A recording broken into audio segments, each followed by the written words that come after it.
আন্তর্জাতিক নারী দিবস উদযাপন উপলক্ষে শুক্রবার ত্রিপুরা ক্রিকেট অ্যাসোসিয়েশনের উদ্যোগে এমবিবি স্টেডিয়ামে মহিলাদের মধ্যে একটি প্রীতি ক্রিকেট ম্যাচের আয়োজন করা হয়। টিসিএ গ্রিন ও টিসিএ ব্লু এই দুটি দল আজকের খেলায় অংশগ্রহণ করে। 10 ওভার করে খেলাটি অনুষ্ঠিত হয়। প্রীতি ক্রিকেট ম্যাচকে ঘিরে অতিথিদের মধ্যে উপস্থিত ছিলেন উপাধ্যক্ষ রামপ্রসাদ পাল, বিধানসভার মুখ্য সচেতক কল্যাণী রায়, মেয়র দীপক মজুমদার, সমাজসেবী পাপিয়া দত্ত, সমাজসেবক সুবল ভৌমিক, দৈনিক সংবাদ ট্রাস্টের চেয়ারম্যান সঞ্জয় পাল সহ অন্যান্যরা। আজকের এই ক্রিকেট ম্যাচকে ঘিরে সকলের মধ্যে বিশেষ উৎসাহ উদ্দীপনা পরিলক্ষিত হয়।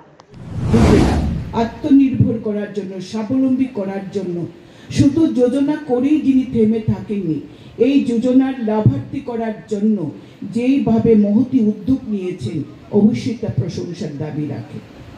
তিনি স্বপ্ন দেখেছিলেন এই দেশের 2 কোটি মায়েদের, 2 কোটি মহিলাদেরকে লাখপতি দিদি করবেন, এবং সত্যি সেই মহান উদ্যোগ আমরা সকলে মিলে নিয়েছি। এবং আমরা চাই এই দেশের নারীরা আত্মনির্ভর হোক, এই দেশের মেয়েরা স্বনির্ভর হোক। স্বামী বিবেকানন্দ বলেছিলেন যে এই দেশের মায়েদের যতদিন পর্যন্ত আমরা অর্থনৈতিক স্বাধীনতা দিতে না পারব, ততদিন এই দেশের উন্নতি কখনোই সম্ভব নয়। পাশাপাশি এক রাষ্ট্রনেতা বলেছিলেন যে তোমরা আমাদের একটা শিক্ষিত মা দাও, আমরা তোমাদের একটা সুন্দর দেশ দেব।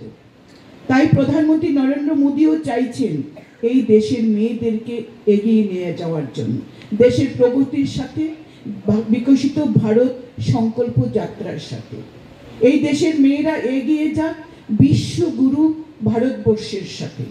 তার জন্য বেটি Bachao Beti Padhao, Sukanya Samriddhi Yojana, start up India, stand up India এবং সেলফ হেল্প গ্রুপের মাধ্যমে মহিলাদেরকে আত্মনির্ভর হওয়ার সুযোগ দেওয়ার জন্য একটা